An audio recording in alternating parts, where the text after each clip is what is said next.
Hey everyone, welcome to Wicked Tarantulas here with Felicia. So I'm going to do a little bit of a tour of my collection.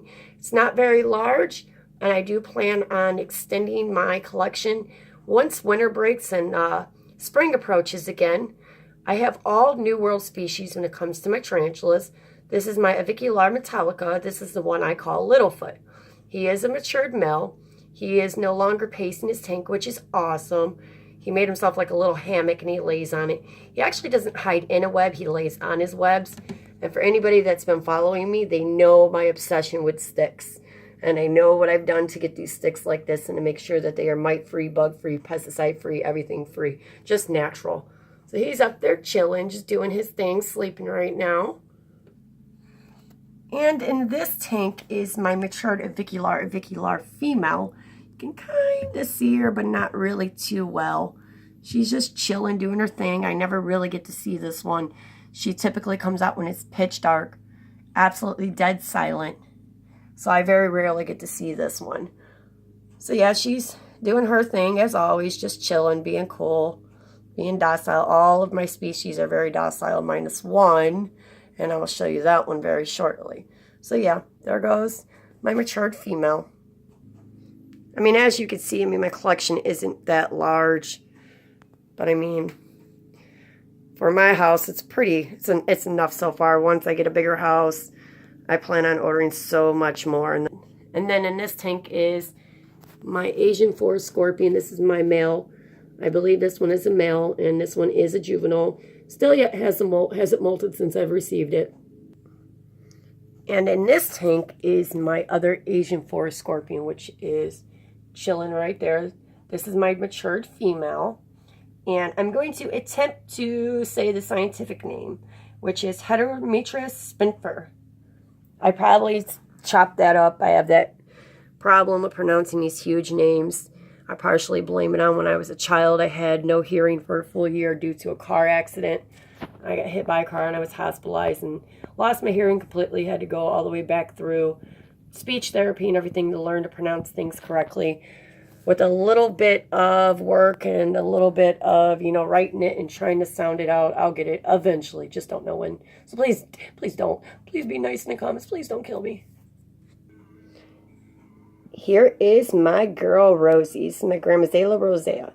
And she's actually, when I first received her from Scales and Tails, which I love Scales and Tails. It's one of the most reputable dealers around me where I can actually go and pick them up.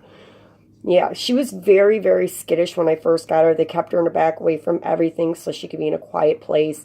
But here to find out, after she molted, after I brought her home, she had broken fangs. So I would be skittish too if I couldn't fully defend myself to my best of my ability.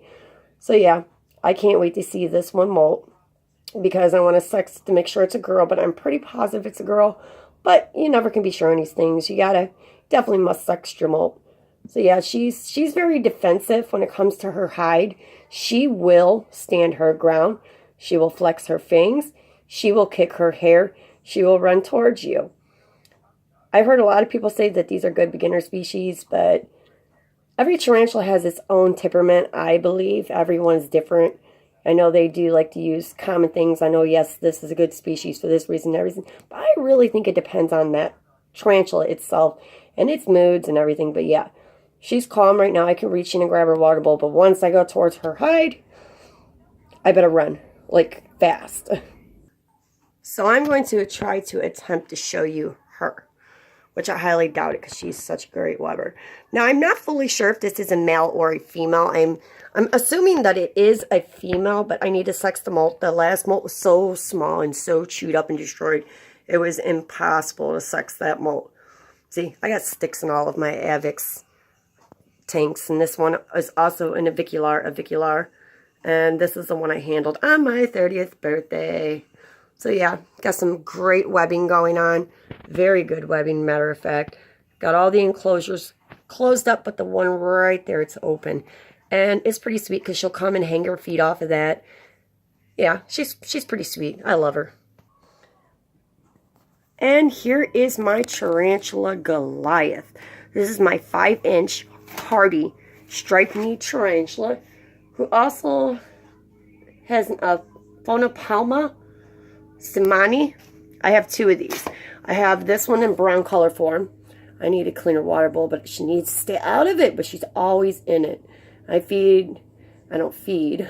I water my tarantulas daily. I don't like them having dirty water. And of course, yeah, this one likes to put all of her bedding in there, and she webs her bowl up. Hence, that's why there's not a lot of webbing, because I took it out and cleaned it yesterday. But if I wait until tonight, it'll be webbed up. So she is actually getting a lot closer to pre-molt. If you look at the booty, her hairs are thinning extremely. You can slightly see the exoskeleton underneath, but it's not that dark. And I noticed with my stripe-kneed tarantulas, when they're getting close to molting, their rump, the exoskeleton underneath, you can clearly see it's really, really, really dark. So this is my brown colored form. Here's my other Brekkie Palma Simani. Okay, so you can barely see the blue leg in there. He is a blue color form, and I was told that these are new to the hobby. So I have yet to found very much on the blue color forms, but he's in there.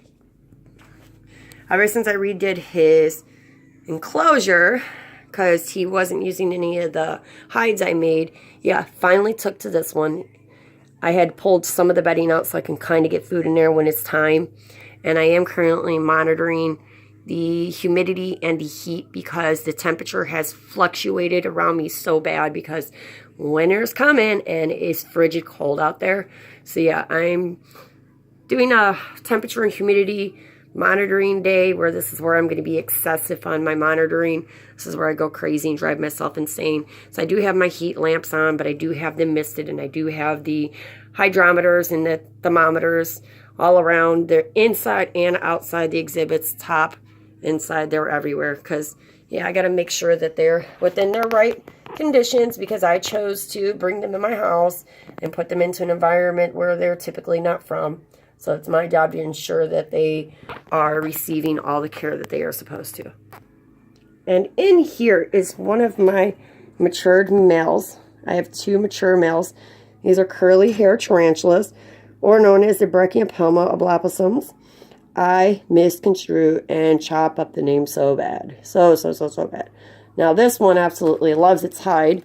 I had took the little plastic cup and I have given it this one. Yeah, now he never comes out. He's always in there. Every now and then he'll come out, but when he does, he climbs up the wall. See, I'm monitoring everything. I have to make sure that my babies are taken care of. Very, very important.